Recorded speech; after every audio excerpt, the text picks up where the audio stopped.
We're going to talk about running influencers. It's a topic that the three of us discuss on a regular basis. They're have become a huge part of the running community, the running industry in the last number of years. There's very blurred lines between what an influencer is and isn't these days, particularly in running. And so I thought we'd unpack this. We do a little brief history. We'd go back and see if we can figure out sort of ground zero, the birth of the running influencer, and talk a little bit about the evolution of this. I guess it's a profession, way of life, side hustle, main hustle, depending on who you are. And Alex, I know you're kind of like, I would describe you as an expert in the field at this stage, because you've actually written a really in-depth feature article for a magazine about this subject a couple of years back. Influencers. We all know running influencers. We've all interacted with them in various capacities at events, on press junkets, all these sorts of things. And I'm curious to hear your take on them and sort of how this has evolved over the last bunch of years. So let's start by getting into the time machine and going back to a long time ago, before social media, if anyone can remember a time before we stared at our phones constantly.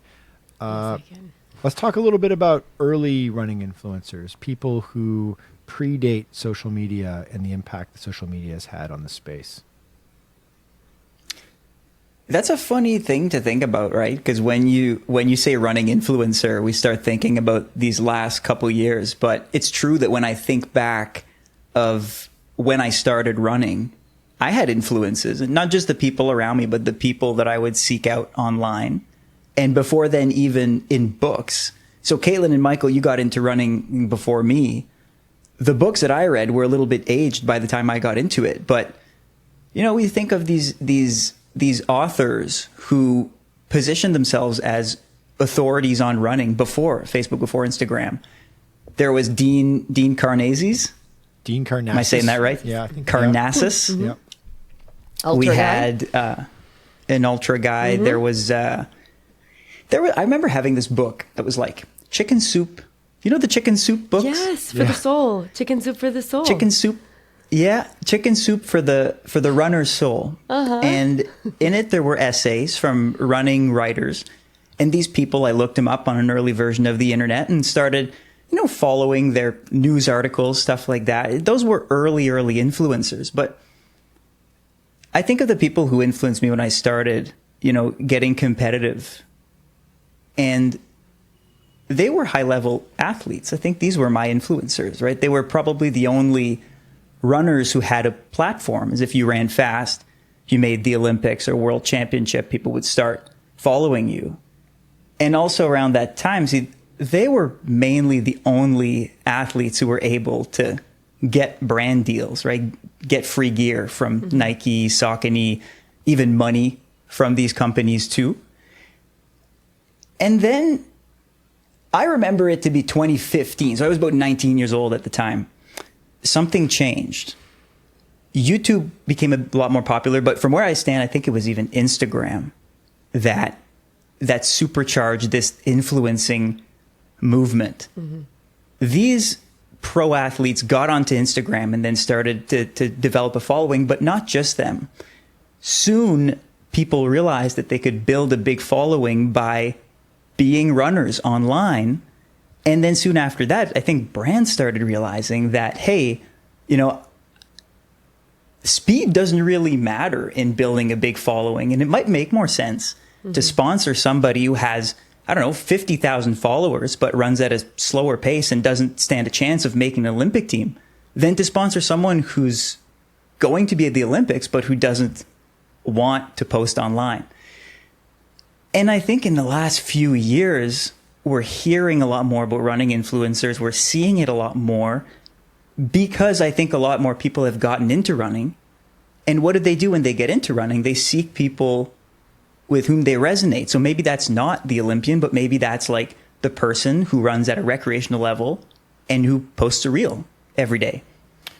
I think we're in a running boom right now. Mm-hmm. We have I I think I remember seeing a stat, I think 25% of current runners started during the pandemic. So we're in this space where there are a whole lot of new beginning runners.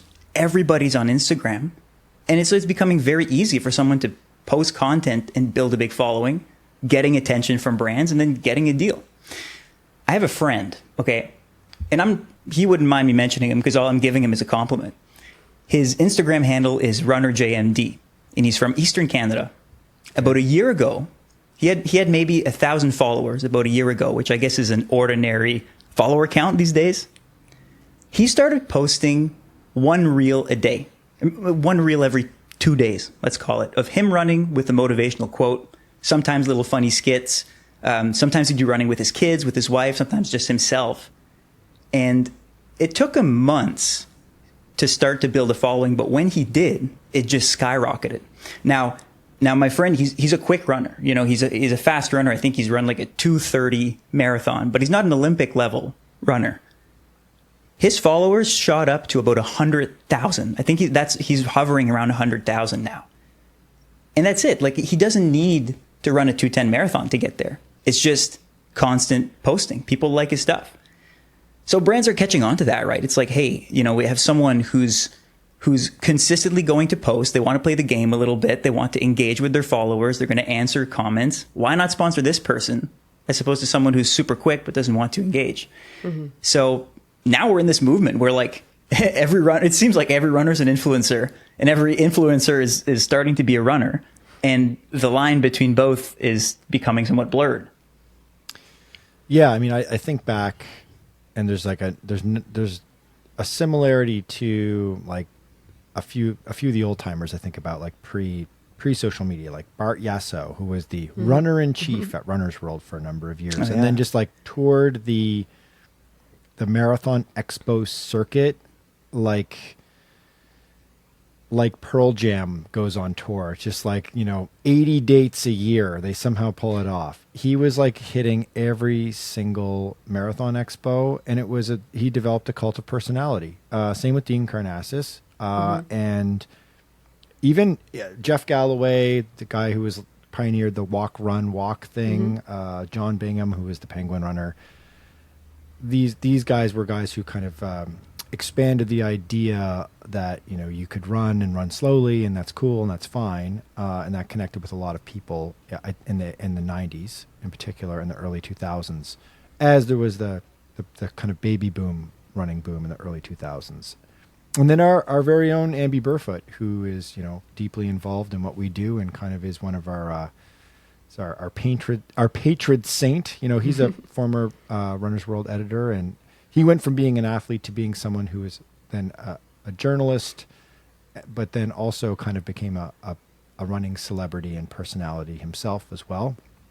And I guess they were the pioneers of that because they built out this personality. And the sense was you kind of knew the person to a degree, right? Either back in the day it was writing an editorial on a regular basis, or just getting yourself in front of a microphone whenever possible, and doing your song and dance at an expo, talking about like, okay, here's how you pace out a marathon, and who's running the marathon for the first time this year. Let me give you some advice, that sort of thing. Let me tell you some of my stories.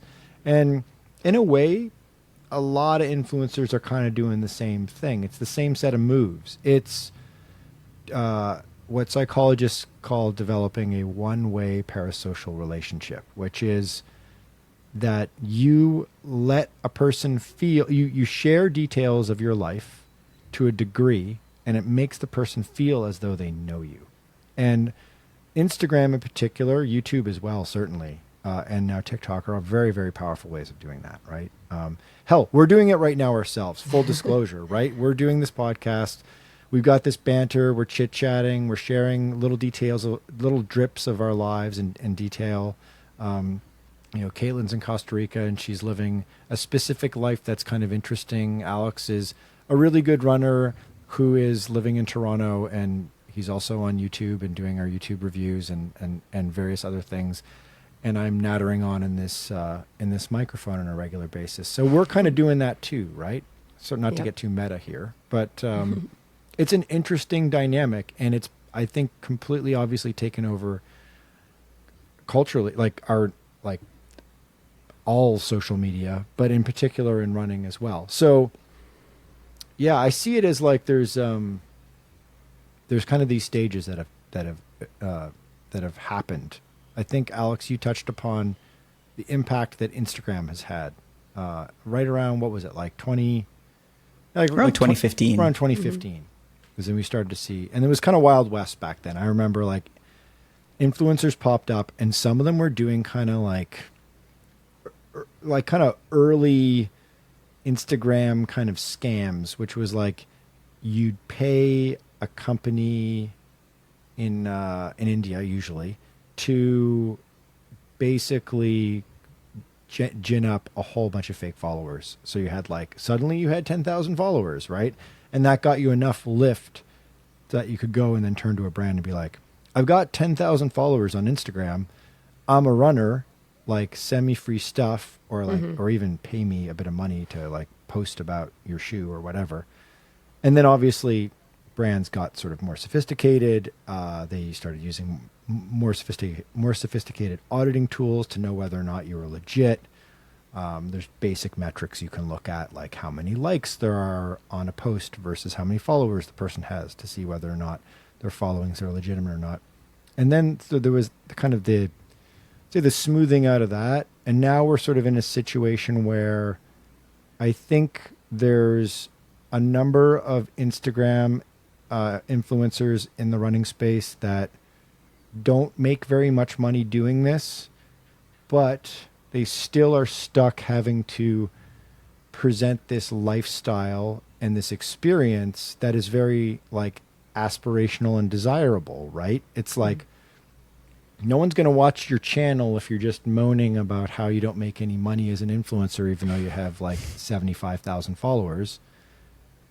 Instead, it's, this week I'm off to Valencia. Next week I'm off to, California International Marathon. The week after that, I'm going to Houston, and then I'm going to do these like vlogs about it, or I'm going to, post a bunch of reels about it, and it's all amazing and great. And I'm meeting up with all of my, followers in each town and that sort of thing.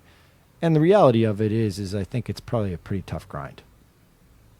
Likely. And you need, as an influencer, you probably have to play into the idea that you're doing really well because of a snowball effect, right? You somehow feel like there are always eyes on you. And so if you're portraying that you're very successful, you're likely thinking in the back of your mind, well, hey, another brand might notice this and then reach out, send an email. You're piloting your own illusion in a sense. Not saying that all of it is false. I'm sure people do quite well in it. But it must be a tough space to be in because, Michael, you mentioned earlier, some people are turning on influencers. People are becoming a bit more skeptical. And my guess is that now that we're a decade into this influencer movement, it's not only brands that are becoming more sophisticated in choosing who should be an influencer and who they should support, but also viewers, right? We've become pretty smart social media consumers, I think, at this point, and we're wise enough. It doesn't matter how experienced of a runner you are. You're likely wise enough to know that if someone one week starts talking about how this Asics shoe is the best shoe they've ever had and there's no better shoe than this one, and then the next week say the same thing about the Nike shoe, well, then you lose trust in that person, right? So as an influencer, it must be a tough grind too. And so I wonder where it's going for someone who's in that type of business. You wonder if it's maybe a better call. This is what I think is going to happen eventually. Is like a running influencer right now, or maybe the game a couple years ago was to try to get as many brand deals as you could. Now I think it might end up being that brands would prefer to buy an influencer and keep them with them. Kind of like so that they don't. Exactly. Right. Or if they're not an elite athlete, they basically become a sales rep, which is just a full circle kind of thing, right? Is that instead of being an influencer endorsing everything, you are paid by one company to endorse a product. And then again, and probably go to events with them and run booths and stuff. And then you look back and you say, well, okay, I'm calling myself an influencer, but aren't I just like a classic sales rep from 2007 or whatever it was? Yeah, well, I think that's kind of what I was going to get to about hearing you guys say that about being like kind of skeptical. I've always been pretty skeptical about influencers, and I feel like if it does go in that direction that Alex is mentioning, I would feel a lot more comfortable with that product or with the promotion of that product, because I would feel like, okay, this person is sticking to their guns, they're sticking with the product, they really do believe in it, and they're just not bouncing around. Because I feel like a lot of influencers that I don't follow so many, so I I feel like I'm a little out of touch and not so into this world as you guys may be. But some that I have started to follow or that I did follow in the past, I just got sick of it and unfollowed, because like you're saying, you just see them with a lot of different products and products that are competing with each other, maybe not shoes, but maybe with, I don't know, with food or supplements or nutritional products to run or gels or I don't know. So one week they're with Hammer and then the next week they're with Ethic Sport. And you're just, it's, the same kind of idea. And so I kind of lost a lot of trust in watching at least a lot of the influencers that I had begun to watch. But I think if you're going to stick with a brand, like you're saying, absolutely, you're like their sales rep, but you'll have people really believing in it because like you said, we're getting smarter. We're not just going to believe every single thing an influencer says, especially when they're bouncing around like one of those old, ping pong games. One brand that comes to mind, and we're going to be totally candid here. I mean, I'm not pulling any punches, right? We have no masters. So one brand that comes to mind that I think made like a pretty sort of poor decision in its marketing approach at a certain point, because at least I noticed that this goes back a bunch of years, but like Noon Hydration at one point was so oversaturated in the influencer market and was so clearly just taking on anybody who wanted to have a sponsored by Noon Hydration or Noon Hydration athlete, because they wanted to feel like they were, a sponsored athlete, effectively. The ambassadors. An ambassador, yeah. They're just pumping it hard. Yep. With the coupon discount code and whatever, and it just felt very tacky, and it was a huge mistake. Now, I mean, maybe a salesperson might disagree with me and be like, yeah, but we also grew this much and sold this much product at the time. Mm-hmm. So you're wrong, Michael. And that might be the case. But it felt like it cheapened their brand. Although maybe they weren't after brand prestige. They were just after pure volume and sales and saturation of the market. I have no idea. That comes to mind. You don't really see things have become much more sophisticated, I think, now. And even a brand like Lululemon will just outright say, this person is one of our ambassadors, mm-hmm. which was kind of like a no-no word even a few years ago, right? Or a word was like, ambassador was code for you're not getting paid, which probably is still the same code language, right? It probably means that Lululemon's not paying the athlete, right? I mean, I think about that 6-day challenge that they did recently, and then there was they have athletes and they have ambassadors, and my guess would be the ambassadors are probably not on the payroll. I hope they are, because they're doing a lot of work for the brand, and the brand makes a lot of money, right? So I hope they're getting paid, right? Especially if they have a big following. They would be. But I feel like here I saw that happen with a bunch of brands as well, like smaller stores and stuff. But the running store, a couple of running stores here first, or different brands would say, yeah, we're going to sponsor you. Okay, yeah, they're one of our sponsored athletes. And I saw the shift to we're sponsoring you as athletes and still really not getting paid, maybe with product, and then moving to the ambassador thing. I feel like just that word change, that play on words, made them feel like, okay, now we're not obligated to pay you anything because you're just an ambassador, just trying out the stuff. Right. We'd be remiss not to mention what the supposed good side of running and influencing, or the rise of runfluencing supposedly is, and that is that more exposure to athletes gets them paid more money by brands. We don't know that though, right? We don't know if Lululemon is actually paying them. What I remember talking to athletes, I did a story on this 3 years ago, and I remember talking to a number of Olympians, bona fide Olympians, professional athletes, who had started to influence or at least post pictures on Instagram. And these are people who didn't really want to do this at first, but they did that just so that they could get more sponsorship dollars and get more eyes and exposure so that companies would pick them up when their sponsorships would end. Some would even have these stipulations inside of their contracts, like you need to post twice a month as part of this contract, and also run 340 in the 1500 or whatever it was. But like, you know, I don't know if that's actually carrying through. Like, you're an athlete, you're making a bunch of posts to get more followings, hopefully to be more than just an ambassador, right? Mm-hmm. You hope that translates to money, because if so, that's a good thing. A specific conversation I had last year comes to mind, which was I was interviewing the Canadian marathoner Cam Levins, who's the fastest marathoner in North American history, right? He's got the best time if he was American or Canadian. And he also has an American contract, so a bigger contract with ASICS. And he was very candid with me and said, because I asked him what's the deal with your Strava? What's the deal with your relationship with social media?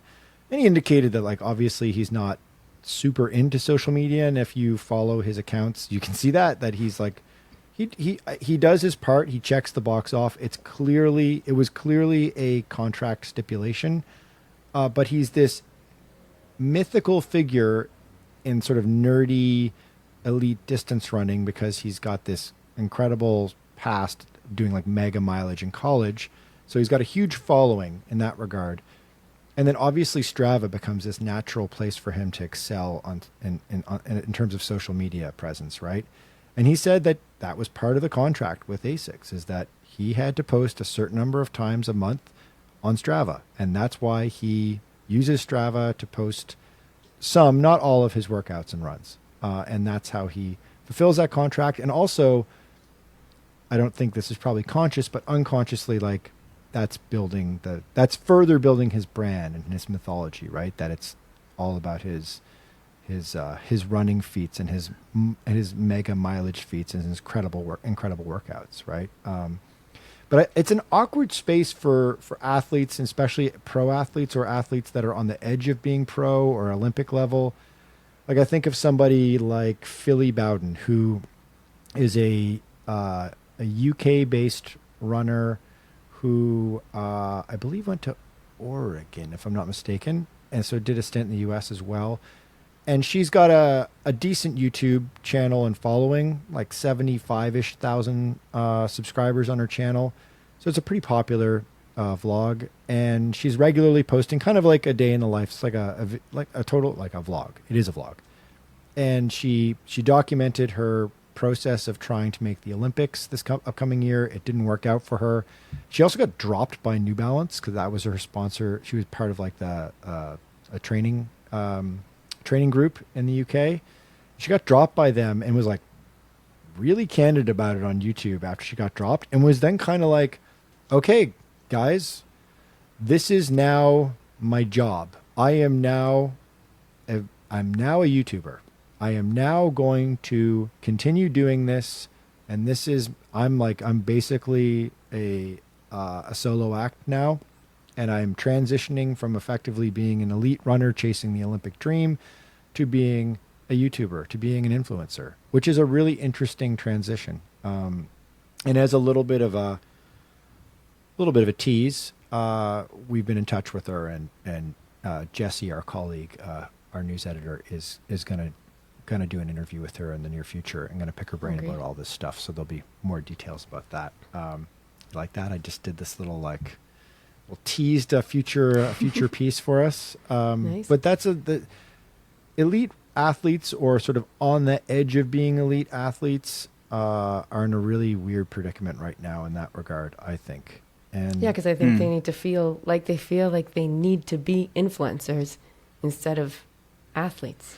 Athletes and influencers. If you're an athlete, I wonder how many feel pressured that they must be influencers to gain that, to get more sponsorships, instead of if you think of any other job or any other profession, you don't need to, maybe you do, or maybe some it helps a lot, but maybe you don't need to focus so much on social media and growing your fan base like an athlete would. I would say it's becoming common in weird places that you wouldn't even imagine. I have a few friends who are around my age, so they're in their late 20s, they're starting out in their careers. I'm talking about a doctor and a chiropractor in particular. These are the two people that come to mind just right now, who've both started their own social pages so that they can gain traction in their area and have people go and see them. It's like, it seems like a part of business. You know, oh man, there's there's dentists on social media now, like, you know, being the like dentist in the tooth health influencer, you know, like social media influencing has permeated all corners of our world. I think that sorry, Alex, I interrupted you. Carry on. No, now I'm just thinking of someone getting the camera and be like, yo, what's up, guys? Let's gonna take out some molars today. Oh my God, it's awful. Do you imagine being this guy's patient? Yeah. But yeah, I don't know. It's like, it's a weird middle to be in. I think that for some people, it's a positive thing. It doesn't come with much resistance. I think of Tin Man Elite, which is like this professional running group of mostly guys in the United States who are all quick enough to make a living as professional runners, but who made this YouTube channel that's doing so well. And you got to think that that's probably helped them keep the sponsorship they have with Adidas for a long time. And they seem to be having fun making the channel. And I mean, when it comes to that, maybe it's just like any type of job or career that you make business decisions that don't, you know, automatically or directly affect your output, but also just expand your business. You know, you're a chiropractor. How much time are you going to spend practicing and improving your skills? And how much time are you going to spend developing and growing your business online? Both of those things tend to be important. And I mean, let's be honest, the market has spoken for professional running.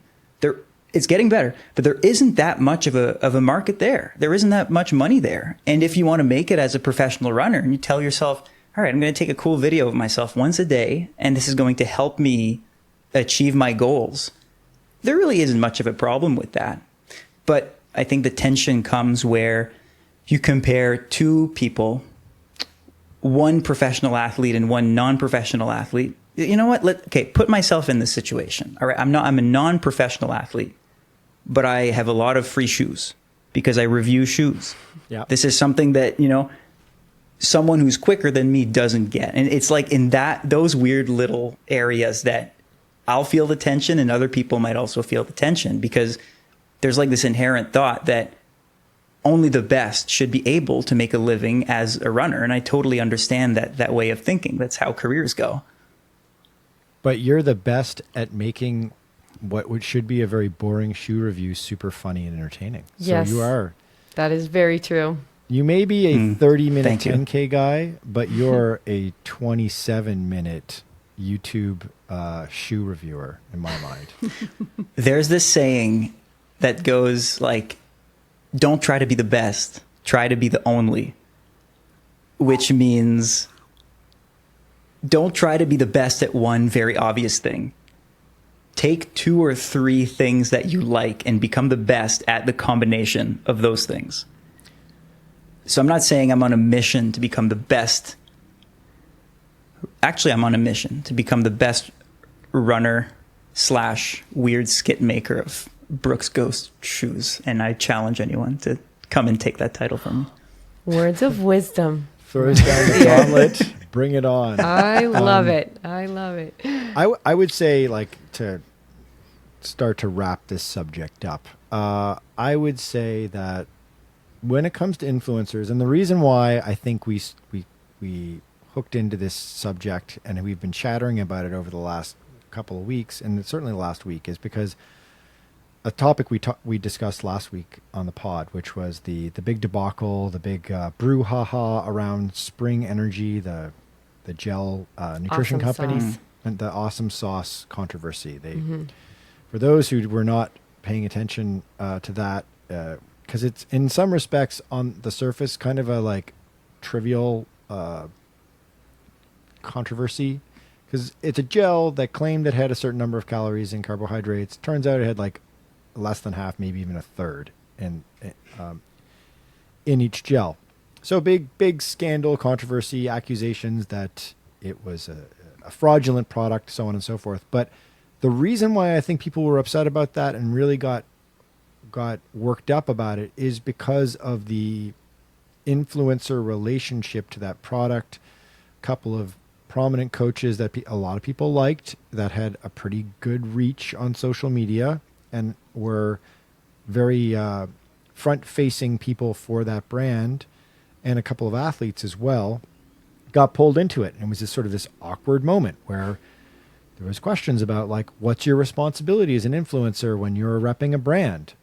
Particularly if, in the case of these two coaches, the Roches, husband and wife duo, they supposedly sort of the initial claim or conceit was that they kind of like co-created Awesome Sauce, this specific gel.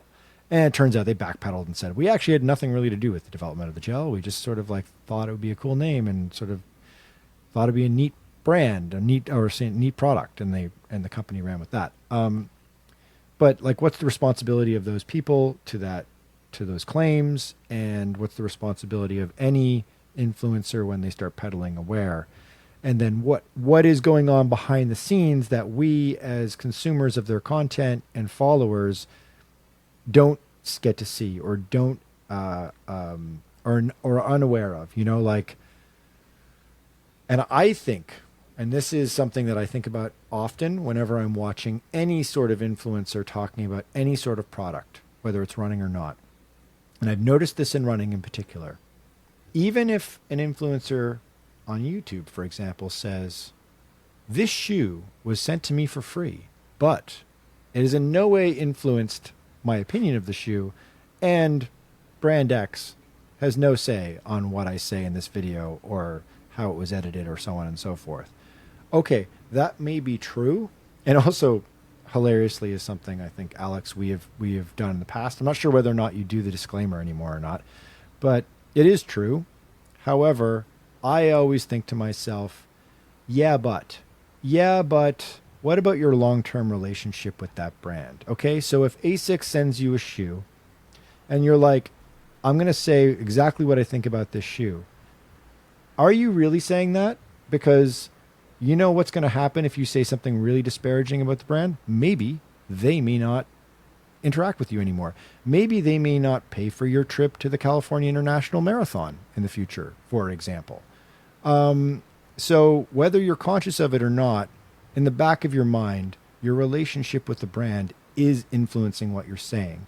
And also, maybe you're not reviewing the shoes that you don't like, but what does that say about you as a reviewer, right? Like, if you're not reviewing an Adidas shoe because Adidas won't play ball with you because they won't pay for some sort of like brand marketing relationship, what kind of integrity is that? So there's a lot of factors involved here. And I don't mean to sound so heavy-handed and critical here, because it's a very difficult space to navigate. And a lot of these influencers sort of came to it organically, right? They probably, most of them started by, not by saying like, you know what I want to do is I want to become an influencer and I want to get a whole bunch of free product and I want to get paid to like go to the New York City Marathon and like shill New Balance shoes for the weekend. Like, I don't think most people think that way. They're like, I love running. I'm really interested in gear and tech.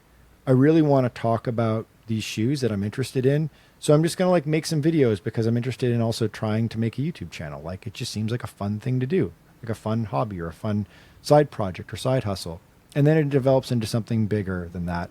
And they're not business people and there's no business plan initially. And then it's sort of like this job, because that's what it is, finds them over time. And we're all victim to the same predatory aspects, the same predatory design of social media, which is we love attention and we love the likes, right? And we love to win, and everything is gamified. So it's very intoxicating once you start building a platform.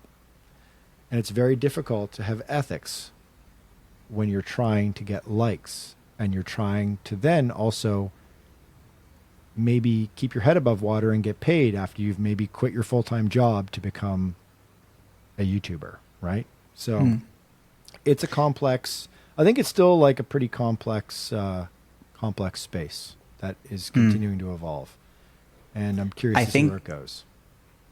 I think that because it's so tough and complicated to assign rules to the influencer, the way I think about it is maybe around the consumer.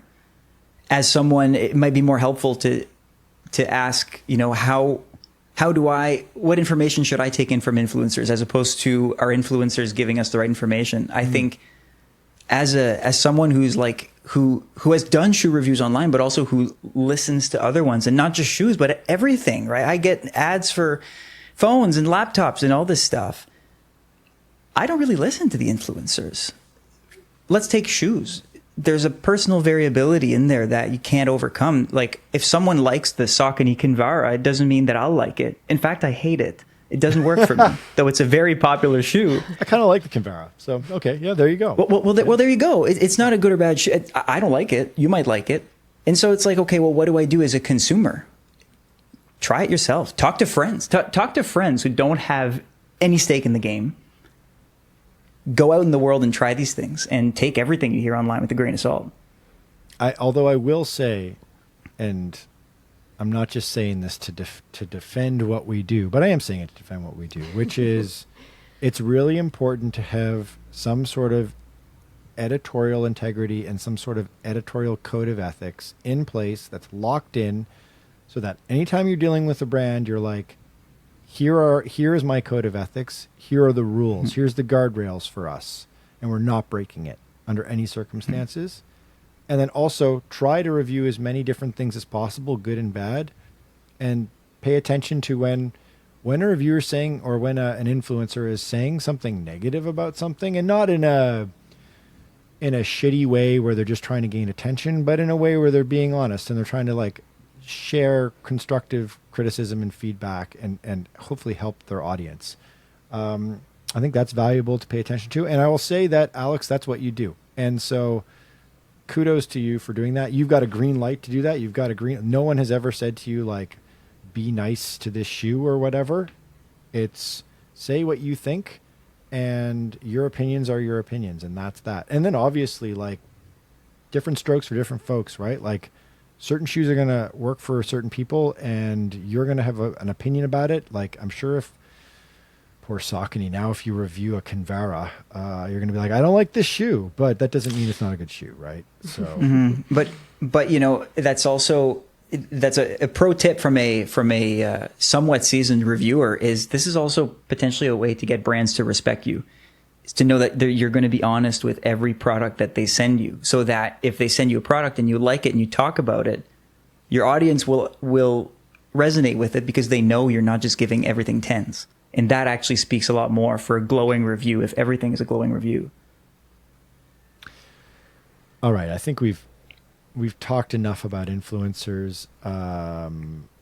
Is there? Oh, actually, do you feel influenced? Do you have anybody that you really like? I mean, I think that's a huge component of influencing, is you are drawn, the person has a magnetic personality. They are a one of one. They are an intriguing figure. They do things in a certain way, or they're producing the videos or the Instagram content or the TikToks in a certain way that you find compelling. And sometimes you hate watch too. Sometimes you just like, I find this guy like friggin' annoying, but for some reason it's like watching a car crash in slow motion. I'm like, I gotta watch this just because this guy grates on me or whatever. I mean, that is definitely a component of influencing, which is super weird to put yourself in the line of fire that way. And maybe you don't even know that you're doing that, but oh my God, guys, maybe we're doing that. No, but is there an influencer that you guys, are there influencers that you recommend? Like, let's try to be positive here. Let's go with Alex. Let's go with Alex, because I really don't follow any. I feel like I follow some runners, but they don't work in the same way as like influencing me to use brands. They influence me with like the way that they run. Like, I mean, I follow very few. I know I should probably follow a ton more, but like I love following Courtney DeWalter, but I don't follow her because of the brands.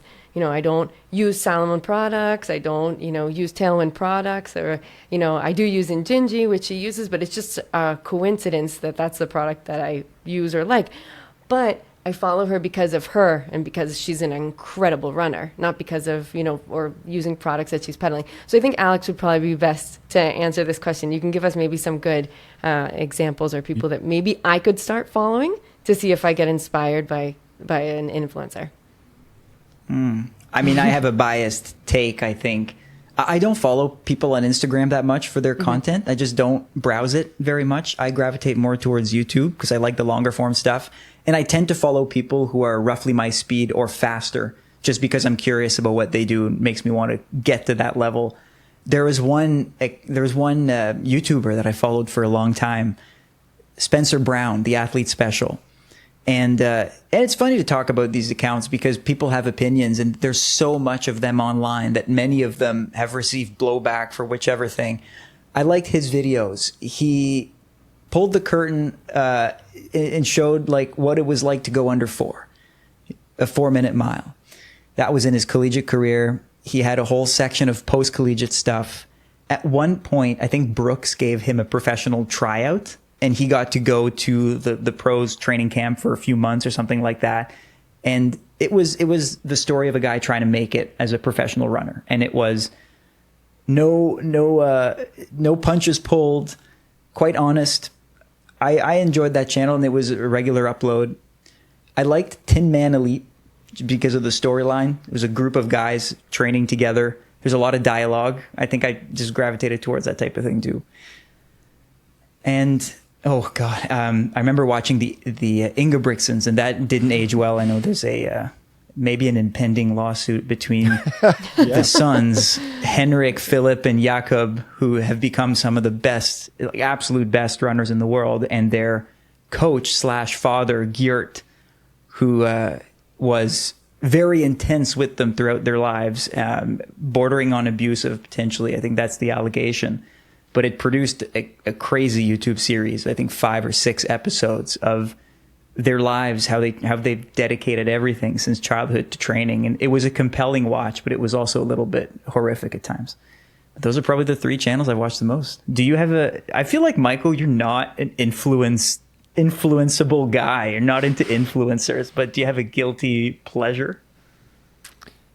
I'd have to say in recent months, a guilty pleasure. I'll give a shout out to Floberg Runs. That's a YouTuber who is, I think, a photographer, videographer by trade outside of running. And the videos are very well done.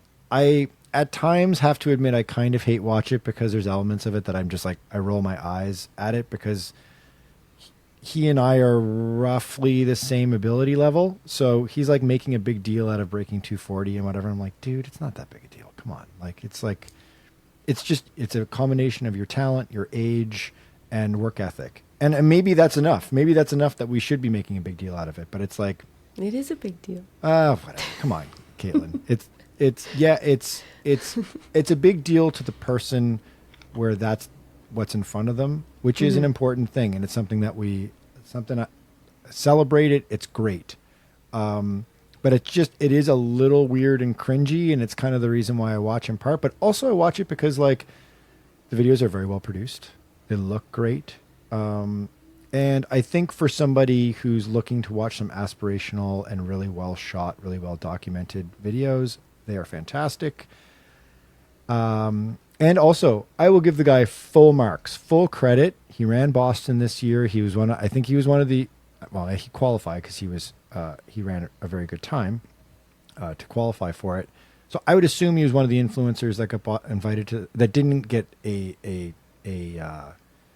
influencer bib for the Boston Marathon. That was a big talk, a big sort of the chatter at Boston this year was that there were just like a shit ton of influencers crawling around, and none of them had actually qualified for Boston. They were just brought in to peddle Boston, which is so weird because Boston is like the last event. It doesn't need it. It's so strange. That's a really strange concept, yeah. I mean, but who knows though? I don't know what the demographic numbers are like. How many young people is Boston attracting? Are they do they have a Gen Z problem? Are they not attracting enough people who are, say, under the age of, I don't know, 20, just late 20s, who are, you know, say 19 or 20, I don't know what the age, 18 is 18, you have to be over 18 to run Boston, I think, something like that. I don't know how well they're doing with like the 18 to 29 demographic, for example. I have no idea. Maybe they're not doing well, and that's the reason why they're reaching out to all these influencers. Maybe. And so credit to this dude, Floberg, because he shows up. He's, first of all, like my nightmare. He's being followed by a camera person who's like documenting him running. And he's also getting paced by a pal. But that was a tough day, and he actually ran really well. He put down a really good time. He was very smart about his race, and he kind of delivered on it. Whereas, like, I found like so many other influencers were just like doing the bullshit song and dance of like, oh, tough day at the office. I don't know what went out there, what happened, but it just the wheels came off at 20 miles, and it's like, well, okay, yeah, you know, that's marathon running, right? That's a marathon. So, yeah, and so credit to him for doing well in Boston. And I shouldn't be so hard on what he's trying to do. Like, I think you should be excited about what you're doing. You should be passionate about what you do. You have to get up every day and run, you know, especially at his level. Just looking at a video that he made, he was like, what it was like to run 10 miles a day for 30 days. And I'm like, yeah, I've done that. And it's just something you have to do if you want to run under 2:40 for a marathon, unless you're super duper talented, right? So, yeah, he's good. Jeff Peltier, who's a Vancouver guy, a trail runner, and he does these like really beautiful documentary type videos about his experiences around the world running ultras. It's pretty cool. Katelyn, you should check that out. Yeah, I will. Yeah, I did a really nice one on Moab recently. That was Okay. pretty nice to watch. Yeah. Again, though, these are sort of these content products that are very alluring, very intoxicating to watch. They're very like narratively complete. These people are very talented storytellers, right? But is it the truth of life as that person? I don't know. It's an edited version, right? It's not warts and all. And influencers have to put up barriers, which ultimately creates this weird sort of like conflict with the follower as well over time.